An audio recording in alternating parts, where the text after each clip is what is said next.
कर लिया गया है, जिसका मुख्य एजेंडा बहुजन मूवमेंट को आगे बढ़ाना और कार्यकारिणी का विस्तार करना मुख्य एजेंडा था। और जिस प्रकार से दलित, मुस्लिम और पिछड़ों पर अन्याय उत्तराखंड सरकार में किया जा रहा है, उस पर गंभीरता से चर्चा हुई है और उसमें हमने परिणाम स्वरूप ये डिसीजन लिया गया है। उत्तराखंड प्रदेश में कार्यकारिणी का कुछ विस्तार भी किया गया है। कुछ लोग पद से हटा दिए गए थे तो उनको पुनः बहाल किया गया है। माननीय प्रदेश प्रभारी सोनू लाठी जी और माननीय प्रदेश अध्यक्ष श्री दीपक सेठपुर जी के नेतृत्व में। और मुख्य बात यह है कि आज एक डिसीजन प्रदेश के नेतृत्व में बड़ा लिया गया है। 10 मार्च को एक बड़ा सामाजिक आंदोलन इस प्रदेश के अंदर रुड़की में होने जा रहा है, जिससे कि जितने भी अत्याचार इस प्रदेश में दलितों पर, मुस्लिमों पर, पिछड़ों पर हो रहे हैं, तो हमारा अपने बहुजन समाज से और जितने भी पीड़ित लोग हैं, जिनको दबाया जा रहा है, जिनको जाति नाम के नाम पर उनको सताया जा रहा है, उन सभी भाइयों से, उन सभी बहनों से हमारा ये अपील है कि आने वाली 10 मार्च को आप रुड़की नेहरू स्टेडियम जरूर पहुँचें, क्योंकि ये लड़ाई राजनीतिक लड़ाई नहीं है, ये लड़ाई अन्य के खिलाफ है। हम संविधान को हाथ में लेकर हम सरकार के सामने अपनी बात को मजबूती से रखें कि यहाँ दलित, मुस्लिम, पिछड़ों को क्यों लड़ाया जा रहा है, उन पर अत्याचार क्यों हो रहा है। और उसके बाद में कुछ कार्यकारिणी का विस्तार किया गया है, जो कि सभी प्रदेश के लोग अब मजबूती से प्रदेश को आगे बढ़ाएंगे। सभी उत्तराखंड को 4 भागों में विभाजित करके सभी जिलों की जिम्मेदारियां अलग अलग लगाई गई हैं। और जो बहुजन मूवमेंट माननीय साहब काशीराम जी ने दिया था, उसमें हमने दलितों को भी, पिछड़ों को भी और मुस्लिमों को भी बराबर की भागीदारी देकर, सबको सम्मान देकर और उत्तराखंड में कार्यकारिणी को तैयार किया गया। और सबका सम्मान, सबका साथ और सबको आगे लेकर चला जाएगा। और ये 10 मार्च को भीम आर्मी जय भीम संगठन के नेतृत्व में बहुजन समाज बड़ा इतिहास लेगा। जय भीम। अध्यक्ष जी, जो है एक संगठन का जो है और आपने जो है यहाँ पे घोषणा की है, मिशन डॉक्टर बी.आर. अम्बेडकर। हाँ। सर, ये जो है किस क्षेत्र में काम करेगा? ये पूरे देश के अंदर काम कर रहा है। हमने कम से कम 50 IPS और IAS लोग इसमें काम कर रहे हैं। उसका काम क्या है कि देखिए, बाबा साहब डॉक्टर अम्बेडकर ने एक चीज़ कही थी कि जो सरकारी अधिकारी होता है, आप उससे गाइडलाइंस लीजिए, उससे मार्गदर्शन कीजिए।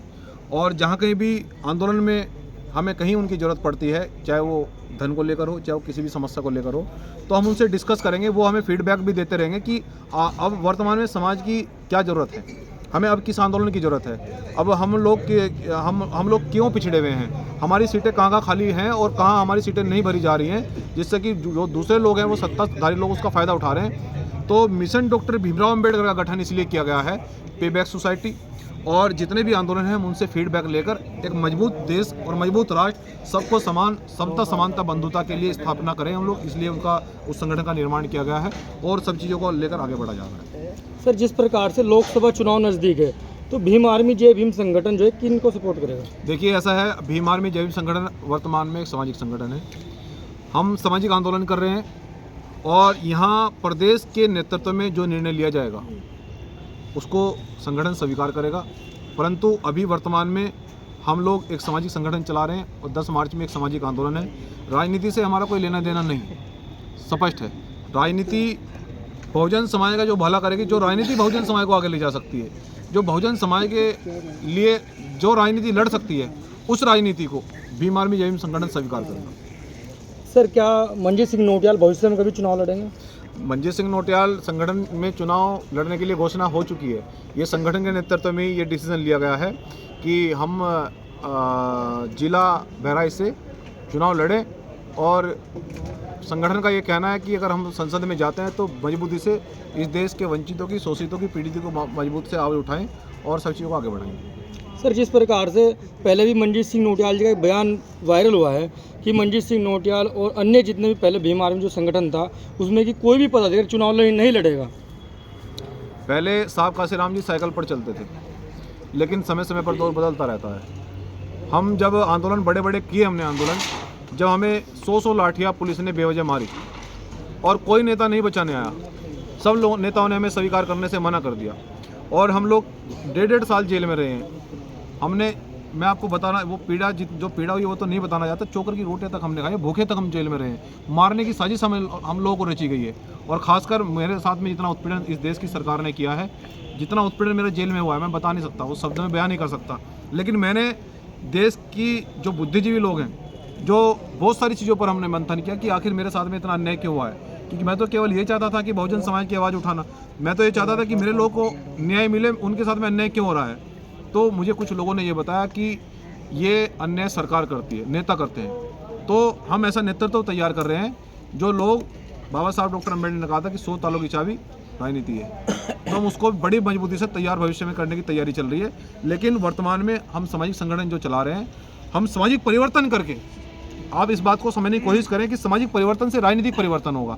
तो वर्तमान में हम सामाजिक परिवर्तन कर रहे हैं और वर्तमान में जो भविष्य में जो निर्णय लिए जाएंगे, समय समय पर परिस्थितियाँ बदलती रहती हैं, उसके हिसाब से फिर आगे के डिसीजन लिए जाएंगे। सर, जिस प्रकार से लगातार बामसेफ जो है फील्ड में है, जो कि सरकारी कर्मचारियों को जोड़ने का काम कर रहा है, और उसी प्रकार से जो है मिशन डॉक्टर BR अम्बेडकर के नाम पर जो संगठन चला है, तो उसमें सर थोड़ा उसके बारे में बताइए, क्योंकि बामसेफ भी सर लाइन में है।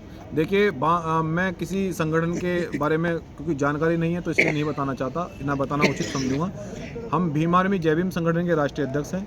हम मिशन डॉक्टर भीमराव अम्बेडकर के जो सरकारी कर्मचारियों का संगठन है उसके राष्ट्रीय अध्यक्ष हैं। इस संगठन के द्वारा हम सरकारी कर्मचारियों को जोड़ रहे हैं। इसके द्वारा आप इस संबंध में कुछ भी हमसे पूछ सकते हैं और इससे संगठन से क्यों जुड़े मैं भी बताना चाहता हूँ। आरक्षण और जमीन के लिए लड़ाई कौन सा संगठन लड़ रहा है? इस देश के अंदर सब लोग वोट मांगने के लिए आएंगे। आरक्षण की लड़ाई कौन लड़ रहा है? जो आरक्षित सीटों पर बैठे हैं उसकी लड़ाई कौन लड़ रहा है? कई लाख कुर्सियों के पर आपके हमारी SC ST OBC कुर्सियों पर कई लाख लोग, सत्ताधारी लोग कब्जा जमाए हुए हैं। इसकी लड़ाई कौन लड़ रहा है? इसकी लड़ाई भीम आर्मी जय भीम संगठन लड़ रहा है। इसलिए मैं सरकारी कर्मचारियों से भी ये अपील करता हूँ और उनका कर्तव्य बनता है कि मिशन डॉक्टर भीमराव अम्बेडकर संगठन से जुड़े। इस देश के अंदर जमीनों की लड़ाई कौन लड़ रहा है? फंडामेंटल 16 कैक है गए में हमें बाबा साहब ने सुरक्षित लिखा है कि कोई देश के अंदर भूमि वंचित नहीं रहेगा। तो ये लड़ाई कौन लड़ रहा है? ये लड़ाई भीम आर्मी जय भीम संगठन लड़ रहा है। इसलिए मैं सरकारी कर्मचारियों से और देश के दलितों से, मुस्लिमों से, पिछड़ों से ये अपील करता हूं कि आप ये तय कीजिए कि किसके साथ में चलना चाहिए। आप ये तय कीजिए आपके आंदोलन को कौन आगे बढ़ा रहा है। आपको ये तय करना होगा कि आपकी लड़ाई को कौन लड़ रहा है। ये जो हमारे पदाधिकारी प्रदेश के नेतृत्व में जो मजबूती से लड़ाई लड़ रहे हैं, मैं आप सभी से अपील करता हूं कि इनके हाथों को आप मजबूत करके इनसे जुड़े। हम इस आंदोलन को और आगे बढ़ाने के लिए अग्रसर हैं। जय भीम, धन्यवाद।